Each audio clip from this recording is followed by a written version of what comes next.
नमस्कार, आप देख रहे हैं उत्तर प्रदेश न्यूज। हम हैं रामकैलाश यादव। आज बात करने वाला हूं अनुराग केस को लेकर के। आज जो है अभी पता चल रहा है कि अनुराग के पिताजी की तबीयत खराब हो गई है। तबीयत खराब होने के कई कारण सामने आ रहे हैं। आप लोगों को तो पता ही होगा कि ताइक्वांडो खिलाड़ी अनुराग यादव को जो अपराधी है लालता रमेश उनके द्वारा धारदार तलवार से उनके गले को काट दिया जाता है। उसके बाद आज 2 महीने से ज्यादा समय हो गया, लेकिन मिली क्या? सिर्फ तारीख पे तारीख, तारीख पे तारीख। इनके पिताजी जो हैं अनुराग के, सबसे ज्यादा तो टेंशन की वजह से, टेंशन बहुत ही खराब चीज होता है। टेंशन की वजह से जो है उनको थोड़ा तबीयत में दिक्कत समस्या आ गया है, तबीयत खराब हो गया है। और आप को मालूम ही होगा कि अनुराग के पिताजी बहुत ज्यादा रो रहे हैं। रोने की वजह से और ये भी पता चला है कि आंखों से दिखाई देना कम हो चुका है। पहले जितना आंखों से नहीं दिखाई देता, अब जो है आंखों में भी फर्क पड़ रहे हैं, क्योंकि अधिक रोने की वजह से, आंसू अधिक गिरने की वजह से आंखों में भी दिक्कत आना शुरू हो गया है।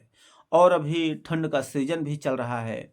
इस ठंड के सीजन में टेंशन, चिंता और समय पर ना खाना, भूख ना लगना, बेटे के गम में पूरा दिन डूबे रहना, न्याय में देरी बहुत बड़ा टेंशन है। अगर अनुराग के पिताजी को न्याय मिलता, घर पर बुलडोजर चल जाता, अपराधियों को कुछ सजा मिलती, तो अनुराग के पूरे परिवार के दिल में कुछ तसल्ली होती। राह देख रहे हैं, पूरा देश राह देख रहा है कि अपराधियों को कब सजा मिलेगी, अपराधी के घर बुलडोजर कब चलेगा। अभी तो 15 जनवरी 2025 के दिन तारीख रखा गया है। अब देखा जाता है कि 15 जनवरी 2025 के दिन क्या होता है। अब देखता हूं जो है 2025 13 जनवरी 2025 को क्या समाचार मिलता है, क्या जो है कुछ अच्छा होता है।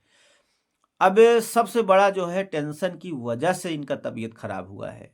अधिक टेंशन हो जाने के कारण जो है भूख भी नहीं लगेगा, सर्दी जुकाम बुखार, शरीर में कमजोरी, तमाम प्रकार की दिक्कत देखने को मिलेगा।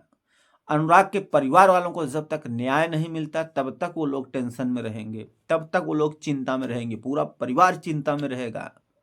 तो शासन प्रशासन से निवेदन है कि इनके जो भी केस है उसे जल्द से जल्द रफा दफा किया जाए, जल्द से जल्द फाइनल किया जाए। जो अपराधी हैं उनको सजा जल्दी मिले और उनका जो अपराधी का मकान है बंजर जमीन में, सरकारी जमीन पे, उसको जल्दी से जल्दी गिराया जाए, उसमें लापरवाही न बरती जाए। इस पर आपकी क्या प्रतिक्रिया है? अपनी राय जरूर दें। वीडियो देखने के लिए धन्यवाद।